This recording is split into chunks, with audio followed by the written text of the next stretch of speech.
धनबाद में 75वां गणतंत्र दिवस के मौके पर आज पूरा देश में संविधान दिवस धूमधाम से मनाया जा रहा है।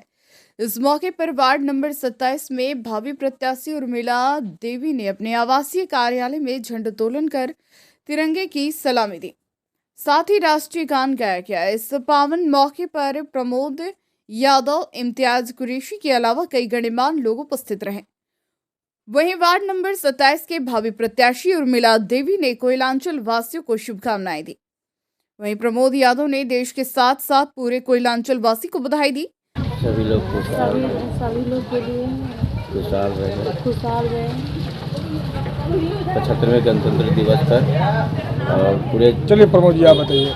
75वें गणतंत्र दिवस पर पूरे भारतवर्ष, हमारे झारखंड निवासी पूरे धनबाद वासियों को मैं वार्ड नंबर 27 का पूरे समाज को हार्दिक शुभकामनाएं देता हूं कि सभी लोग गणतंत्र दिवस के आज़ादी की तरह सभी लोग खुशहाल रहें। इस पावन मौके पर कांग्रेसी नेता इम्तियाज ने राजनीति रोटी सेकने से पीछे नहीं रहे। झंडारोहण के दौरान उन्होंने केंद्र की मोदी सरकार पर कई गंभीर घोटाले के आरोप लगाए। 75वीं गणतंत्र दिवस है। आज हमारे देश का संविधान लागू हुआ था। ये संविधान 1950 में लागू हुआ था। आज संविधान से हट करके हमारी केंद्र की सरकार जो चल रही है, ये देश विरोधी सरकार कहा जाए तो ये कम नहीं होगा। जिस देश को आज़ाद करने के लिए सभी का खून गिरा था, हिंदू, मुस्लिम, सिख, ईसाई, सब ने इस आज़ादी के लिए अपनी कुर्बानी दी थी। कितनी बहनें विधवा हो गई थी, कितनी माँ का सिंदूर उजड़ गया था इसी आज़ादी के लिए।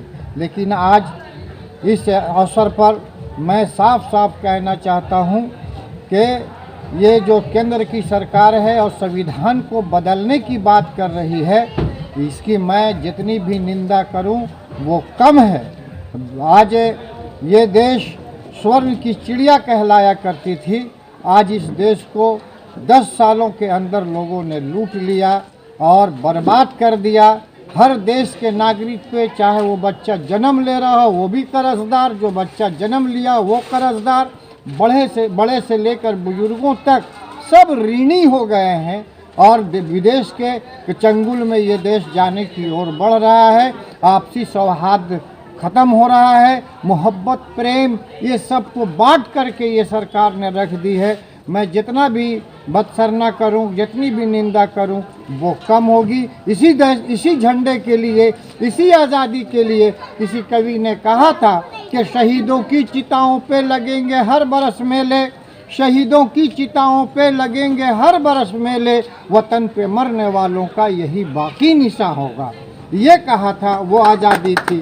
लेकिन दुख है कि आज जो केंद्र की सरकार चल रही है, हमारे माननीय प्रधानमंत्री जी की जो सरकार चल रही है, ये देश के विभाजन की नीति है और संविधान को दिन ब दिन बदला जा रहा है, जिसका बहुत दुख है। हमें बहुत अफसोस है। सब जनता को और सब नागरिक को, भारतीय नागरिक को इस झंडा के नीचे, इस देश के झंडे के नीचे, आज़ादी के झंडे के नीचे कसम खाना होगा कि पूर्व के लोगों ने, वंशजों ने हिंदू, मुस्लिम, सिख, ईसाई की एकता बनाई थी, वैसे ही एकता मजबूत से रहनी चाहिए।